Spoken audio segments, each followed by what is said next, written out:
আজকে বুনো হাতির তাণ্ডব ছড়ালো এলাকায়। এই দেখে চাঞ্চল্য ছড়ালো এলাকায়। আলিপুরদুয়ার ১ নং ব্লক পাতলাখোয়া অঞ্চল সুংসিং বাজার এলাকায় তিনটি বাড়ি ভেঙে এই ক্ষতি করেছে বুনো হাতিরা। এই মুহূর্তে আপনারা দেখতে পাচ্ছেন কিন্তু সেই বাড়ি ভাঙার ছবি। হাতিটি এই বাড়িটি থেকে ধান নিয়ে আসে এবং বাড়ি ভেঙে ধান বের করে খায়। বলবেন দাদা এই হাতি সম্পর্কে? হাতি আজকে রাত্রি 10টা নাগাদ আইসা আমাদের বাড়িঘর ভাঙচুর করছে।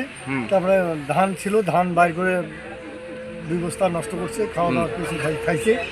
খাওয়ার পরে পাবলিক কিছু হাল্লা চিল্লা করলো, অনেক কিছু বাড়ি ভাঙছে আর কি, অনেক কিছু বাড়ি। সে বাড়িগুলো একেবারে বানার মতো না, একবারে যে ভাঙছে। আচ্ছা, হ্যাঁ, বেশ কয়েকটা বাড়ি আর কি। পরে ফরেস্টের স্টাফরা ছিল সাথেই, ওরা ঠিকমতো ই করে নাই, যে যার দিকে নেওয়ার কথা ওদিকে না নিয়ে এই পরিস্থিতি নিয়ে গেল। তাতে বহুত পাবলিকের ক্ষতি। আপনার নামটা দাদা? ফাইনাল নিয়ে।